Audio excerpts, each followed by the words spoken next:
கொஞ்ச நாளைக்கு முன்னாடி தான் அமெரிக்கா என்ன சொல்லியிருந்தாங்க, ஈரானோட அந்த பேச்சுவார்த்தைங்கிறது நடத்த போகிறோம்.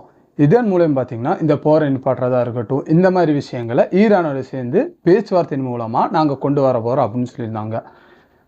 ஆனால் நம்ம டொனால்ட் ட்ரம்ப் வெறும் பேச்சுவார்த்தையோடு விடுவாரா? நேற்று என்ன பண்ணியிருக்காருன்னா, இந்த ஹர்மஸ் கால்வாய் இருக்குல்ல, அங்கே பார்த்தீங்கன்னா ஈரானு திறக்கறதுக்கான கெடுங்கிறது ஒரு 48 மணி நேரத்தில் நீங்கள் இந்த ஹர்முஸ் கால்வாயை திறந்தே ஆகணும், இல்லாட்டினா ஒரு தாக்குதலுங்கிறது பயங்கரமாக நடத்தப்படும் அப்படின்னு பார்த்தீங்கன்னா ஈரானை பார்த்து ஒரு பெரிய எச்சரிக்கைகள் கொடுத்துருக்காங்க. இதுக்கு ஈரான் என்ன ரியாக்ட் பண்ணியிருக்காங்க அப்படியெல்லாம் தான் இந்த வீடியோவில் பார்த்தீங்கன்னா நம்ம பார்க்க போகிறோம். சரிங்களா? அதுக்கப்புறம் நான் போன வீடியோவிலே நான் சொல்லியிருந்தேன் உங்கள்கிட்ட, இந்த அமெரிக்கா நிறுவனங்களான இந்த அமேசானாக இருக்கட்டும், அதுக்கப்புறம் பார்த்தீங்கன்னா அரக்கில் நிறுவனங்களாக இருக்கட்டும், இதன் மேலே தாக்குதல் நடத்தியிருந்தாங்க அப்படின்னு. ஆனால் துபாய் பார்த்தீங்கன்னா இந்த தாக்குதலை முற்றிலுமாக மறுத்திருந்தாங்க.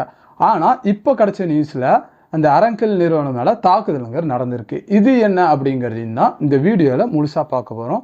வீடியோ பார்த்தீங்கன்னா இன்ட்ரெஸ்டாகவும் நல்லா உங்களுக்கு புரிகிற மாதிரி இருக்கும். சரிங்களா? இந்த 24 மணி நேரத்தில் இந்த போர் பற்றின என்னென்ன செய்திகள் கிடச்சிருக்கோ அது பார்த்தீங்கன்னா உங்களுக்கு புரிகிற மாதிரி நான் ஃபுல்லாக இதில் விலகி சொல்லியிருப்பேன். அதனால் ஸ்கிப் பண்ணாமல் லாஸ்ட் முடியும் பாருங்கள். ஓகேங்களா? சரி, வாங்க இப்போ டைம் வேஸ்ட் பண்ணாமல் வீடியோக்குள்ளே போய் பார்க்கலாம். முதல்ல அமெரிக்கா, அதுக்கப்புறம் ஈரான், இந்த ஹர்முஸ் கால்வாயோட பிரச்சனை என்னங்கிறது இந்த நம்ம வீடியோவை ரெகுலராக வாட்ச் பண்ணுறவங்களுக்கு தெரிஞ்சிருக்கும். அப்படி தெரியாதவங்களுக்கு நான் புரிகிற மாதிரி சின்னதாக சொல்கிறேன். ஓகேங்களா? இந்த ஹர்முஸ் கால்வாய் மூலியமாக தான் இந்த அரபு நாடுகளிலிருந்து இந்த கச்சா எண்ணெய்களாக இருக்கட்டும், இந்த ட்ரேடெல்லாம் பார்த்தீங்கன்னா மேக்ஸிமம் ஒரு 80% இந்த உலக நாடுகளுக்கு சப்ளைங்கிறது ஆகிட்டு இருந்துச்சு. இப்போ இந்த அமெரிக்காவுக்கும் ஈரானுக்கும் நடக்கிற போரில் இந்த ஈரான் பார்த்தீங்கன்னா ஹர்முஸ் கால்வாயை அவங்க கைப்பற்றி இப்போ பார்த்தீங்கன்னா அதை க்ளோஸ் பண்ணி வச்சுருக்காங்க. இப்போ நீங்கள் அந்த ஹர்முஸ் கால்வாயை நீங்கள் கடக்கணும்னா ஈரானுக்கு பார்த்தீங்கன்னா குறிப்பிட்ட தொகையை அவங்களுக்கு கட்டணமாக செலுத்தி ஆகணும். அப்படி இல்லைன்னா நீங்கள் அமெரிக்கா கப்பலாக இருக்கட்டும், இல்லை அமெரிக்காவோட நட்பு கப்பல்களாக இருக்கட்டும், இவங்களாக இருந்தீங்கன்னா கண்டிப்பாக பார்த்தீங்கன்னா இந்த ஹர்முஸ் கால்வாயை நீங்கள் கடந்து போகிறது ரொம்ப கஷ்டம்தான். இந்த மாதிரி சில பிரச்சனைகள் தான் இந்த ஹர்முஸ் கால்வாயை சுற்றியே ரொம்ப நாளாக போயிட்டு இருந்துச்சு. ஆனால் இதை பார்த்துட்டு இருந்த நம்ம டொனால்ட் ட்ரம்ப் இப்போ என்ன பண்ணியிருக்காருன்னா, இந்த ஹர்முஸ் கால்வாயை வச்சு தான் நம்ம ஈரான் பார்த்தீங்கன்னா ஒரு கேமுங்கிறது ஆடிட்டு இருக்காங்க. இந்த ஹர்முஸ் கால்வாயை ஒரு 10 நாளைக்கு முன்னாடி அவங்க டொனால்ட் ட்ரம்ப் பார்த்தீங்கன்னா ஒரு அறிக்கைங்கிறது வெளியிட்டிருந்தார். அதில் அவர் என்ன சொல்லியிருந்தாருன்னா, நான் உங்களுக்கு பார்த்தீங்கன்னா ஒரு 10 நாள் டைம்ங்கிறது தரேன், இந்த 10 நாள் டைமுக்குள்ளே நீங்கள் இந்த ஹர்முஸ் கால்வாயை ஓப்பன் பண்ணி ஆகணும் அப்படின்னு சொல்லியிருந்தார். ஆனால் ஈரான் பார்த்தீங்கன்னா இன்னும் அதுக்கான ஸ்டெப்பை ஒன்று கூட எடுத்து வைக்காமல் இருந்திருந்தாங்க.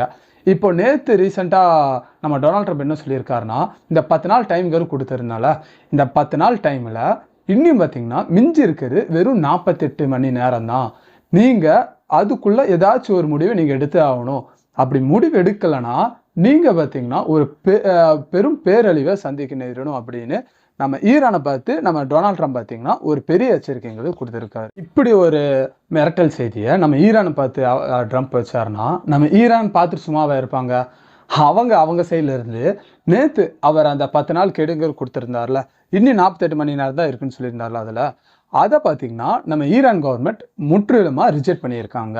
ரிஜெக்ட் பண்ணது மட்டும் இல்லாமல் உங்களுக்காக எங்கள் நாட்டில் பார்த்தீங்கன்னா நரகவாசலுங்கிறது திறந்தா வச்சுருக்கோம் அப்படின்னு சொல்லியிருக்காங்க.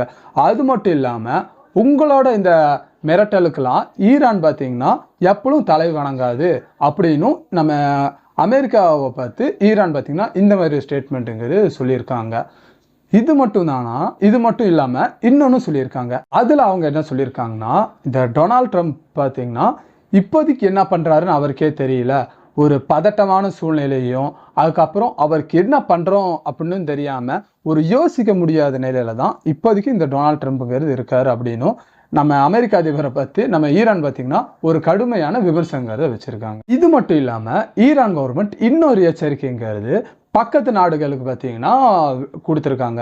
அதில் அவங்க என்ன சொல்லியிருக்காங்கன்னா, நம்ம ஈரானோட இராணுவம் இருக்காங்களே அவங்க இன்கேஸ் இப்போ இந்த 48 மணி நேரத்தில் இந்த ஹர்முஸ் கால்வாயை திறக்கலாட்டி ஒரு பெரிய தாக்குதல் நடத்த போகிறோன்னு அமெரிக்கா சொல்லியிருக்காங்களே, அதுக்கு அமெரிக்காவோட சேர்ந்து வேறு ஏதாச்சும் நாடுகள் அவங்களோட சேர்ந்து வந்து எங்களை தாக்குதல் நடத்தினாங்கன்னா அந்த பக்கத்து இப்போ எந்த நாடு அவங்களுக்கு துணையாக வந்தாங்களோ அந்த நாடுகள் எல்லாம் நரகத்தை தான், நரக வாசல் இருக்குல்ல அந்த மாதிரி ஒரு எப்படி சொல்கிறது அந்த மாதிரி ஒரு தாக்குதல்ங்கிறத அவங்க சந்திக்க நேரிடும் அப்படின்னு பார்த்தீங்கன்னா, இப்போ அமெரிக்காவுக்கு துணையா வர நாடுகளை பார்த்து ஒரு எச்சரிக்கைங்கிறது ஈரான் கவர்மெண்ட் கொடுத்துருக்காங்க. அடுத்தது என்னன்னா, நம்ம ஒரு 2 நாளைக்கு முன்னாடி இல்ல நம்ம வீடியோலயே பார்த்தீங்கன்னா நான் சொல்லியிருந்தேன். இப்படி அமெரிக்காவோட விமானத்தை இப்போ ஈரான் பார்த்தீங்கன்னா சுட்டு வீழ்த்தியிருந்தாங்க.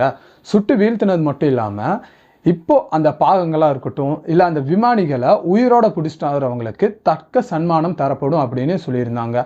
இப்போ அத பார்த்தீங்கன்னா, அங்க இப்போ ஈரான்குள்ளேயே நெறைய பேர் அந்த விமானங்கள தேடியா இருக்கட்டும், இல்ல அந்த விமானிகள தேடியா இருக்கட்டும், நெறைய பேர் பார்த்தீங்கன்னா சுத்திட்டு இருக்காங்க. இப்போ ரீசெண்டா கூட ஒரு ஃபோட்டோங்கிறது கிடைச்சிருந்துச்சு. இப்போ ஈரான்ல இருக்கிற பழங்குடியினர் இருக்காங்கல்ல, அவங்க ஒரு கையில நம்ம ஈரானோட கொடியையும், இன்னொரு கையில துப்பாக்கிகளை ஏந்தியும் அந்த விமானிகளா இருக்கட்டும், இல்ல அந்த நொறுங்கிய விமானங்களா இருக்கட்டும், அதை தேடி பார்த்தீங்கன்னா அங்க பயணிச்சுட்டு இருக்காங்க நெறைய பேரு. நீங்க என்ன நினைக்கிறீங்க? ஈரான் கவர்மெண்ட் பார்த்தீங்கன்னா ஒரு தக்க சன்மானம் தரேன்னு சொல்லியிருந்தாங்களே, அதனால தான் இவ்வளோ பேர் பார்த்தீங்கன்னா அங்க அந்த விமானங்களா இருக்கட்டும், இல்ல விமானியை தேடி சுத்திட்டு இருக்காங்க. அந்த சுட்டு வீழ்த்தப்பட்ட விமான பாகங்கள் ஆனா கிடைக்கும் எனக்கு தெரிஞ்சு. அந்த விமானிகள் உயிரோட இருப்பாங்களா இல்லையா அப்படிங்கிறத உங்களோட தாட் என்னங்கிறது கீழே கமெண்ட்ஸ்ல கண்டிப்பா சொல்லிட்டு போங்க. அடுத்தது நம்ம கொஞ்சம் நாளைக்கு முன்னாடி வீடியோலயே இப்படி சொல்லியிருந்தேன். நம்ம அமெரிக்காவோட நிறுவனங்களை பார்த்தீங்கன்னா ஈரான் தாக்குறதுக்கான நிறைய பாசிபிள் இருக்கு அப்படின்னு. அதை அடுத்து அமேசான் நிறுவனத்துக்கு மேல ஒரு பெரிய தாக்குதல் நடத்தியிருந்தாங்க. அது மட்டும் இல்லாம நாங்க பார்த்தீங்கன்னா அரக்கில் இந்த நிறுவனத்து மேலேயும் நாங்க தாக்குதல் நடத்தியிருந்தோம் அப்படின்னு ஈரான் கவர்மெண்ட் ஒரு ஸ்டேட்மெண்ட்ங்கிறது வெளியிட்டு இருந்தாங்க. ஆனா இந்த நம்ம துபாய் கவர்மெண்ட் என்ன பண்ணியிருந்தாங்க, இது பார்த்தீங்கன்னா முற்றிலுமான ஒரு பொய்யான ஸ்டேட்மெண்ட். எங்க நாட்டு மேல இந்த அரக்கில் இதுக்கு மேல பார்த்தீங்கன்னா தாக்குதலுங்கிறது நடத்தப்படவில்லை அப்படின்னு சொல்லியிருந்தாங்களே. ஆனா இப்போ அவங்களே துபாயை இறங்கி வந்து என்ன சொல்லியிருக்காங்கன்னா, ஈரான் எங்க மேல தாக்குனது உண்மைதான். அந்த தாக்குதல்ல எங்களோட வான் அமைப்பு இருக்குல்ல, அதெல்லாம் பார்த்தீங்கன்னா ஈரானோட ஏவுகணைகளை வழியிலேயே தாக்கி அழிச்சிட்டாங்க. அதுல ஒரு சிறு பங்காக அந்த ஏவுகணையோட சிறு துண்டு பார்த்தீங்கன்னா அந்த அரங்கில் நிறுவனத்துக்கு மேல தாக்குதல் நடத்தியிருக்கு. ஆனா அதுலயும் பார்த்தீங்கன்னா பெரும் சேதங்கிறது ஏற்படல.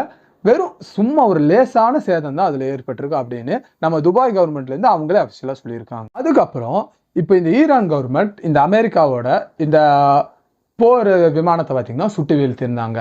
ஆனா இன்னும் அமெரிக்கா சைட்லேருந்து இதுக்கான இன்னும் ஒரு ஆக்ஷன், பெரிய ஆக்ஷனுங்கிறது ஒன்றும் எடுக்கல.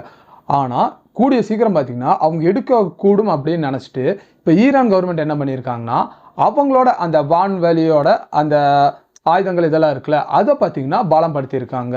பலப்படுத்துறது மட்டும் இல்லாமல் அவங்ககிட்ட இப்போ ஈரான்கிட்ட பார்த்தீங்கன்னா நிறைய அதிநவீன பாதுகாப்பு அமைப்பாக இருக்கட்டும், இல்லை போர்க்காலத்தில் இப்போ போர்க்காலம் வந்துச்சுன்னா அதை இன்ட்ரடியூஸ் பண்ணுற மாதிரி அவங்க நிறைய ஆயுதங்களை பார்த்தீங்கன்னா பதுக்கி வச்சுருந்தாங்க.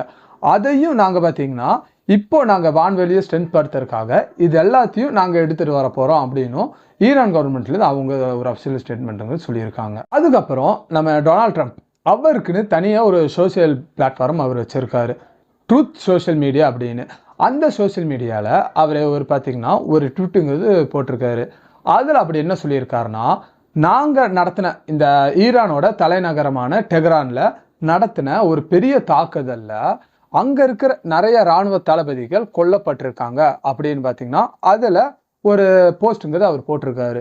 போஸ்ட் மட்டும் தான் போட்டாருன்னா அதோட சேர்த்து ஒரு எப்படி சொல்கிறது, பெரிய ஒரு குண்டு வெடிக்கிற ஒரு வீடியோவும் பார்த்தீங்கன்னா அவர் அதில் அப்லோடு பண்ணி இந்த தாக்குதலில் ஈரானோட நிறைய தளபதிகள், இராணுவ தளபதிகள் அதுவும் நிறைய பேர் பார்த்தீங்கன்னா கொல்லப்பட்டிருக்காங்க அப்படின்னு அவர் ஒரு வீடியோ போட்டு அது கீழே கேப்ஷனில் பார்த்தீங்கன்னா இந்த மாதிரி ஒரு நியூஸுங்கிறது அவர் போட்டிருக்காரு. இது எல்லாம் தான் இந்த 24 மணி நேரத்தில் நடந்த இந்த போரில் என்ன நடந்துச்சு அந்த அப்டேட் பார்த்தீங்கன்னா உங்களுக்கு புரியுற மாதிரி நான் சொல்லியிருக்கேன்னு நினைக்கிறேன்.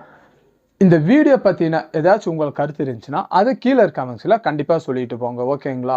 அதுக்கப்புறம் இந்த போரை பற்றி உங்களுக்கு அப்டேட்டு புரிஞ்சுச்சுல, அதில் ஏதாச்சும் டவுட்ஸ் அதுக்கப்புறம் பார்த்தீங்கன்னா நான் சொல்கிறதுல ஏதாச்சும் விதத்தை மாற்றிக்கணுமா அப்படிங்கிறதையும் அது கீழே கமெண்ட்ஸில் சொல்லிட்டு போனீங்கன்னா நான் அடுத்த வீடியோ பார்த்தீங்கன்னா நீங்கள் சொல்கிற மாதிரி நான் பேச ட்ரை பண்ணுறேன், ஓகேங்களா? சரி, அதுக்கப்புறம் நம்ம வீடியோவை நீங்கள் இவ்வளோ நேரம் பார்த்துருந்தீங்கன்னா நம்ம வீடியோ பிடிச்சிருந்தா மட்டும் ஒரு லைக்குங்கிறது கொடுத்துருங்க, ஓகேங்களா? அதுக்கப்புறம் நம்ம இந்த மாதிரி ரெகுலராக என்னென்ன அப்டேட்ஸில் நடக்குதோ அந்த வீடியோஸ் பார்த்தீங்கன்னா நம்ம யூடியூப் சேனலில் நான் ரெகுலராக போஸ்ட் பண்ணிகிட்ருக்கேன். நீங்கள் இந்த ரெகுலராக இந்த வீடியோஸ்லாம் நீங்கள் பார்க்கணுன்னா நம்ம சேனலை சப்ஸ்கிரைப் பண்ணி பெல் ஐக்கானை கிளிக் பண்ணி வச்சுக்கோங்க, ஓகேங்களா?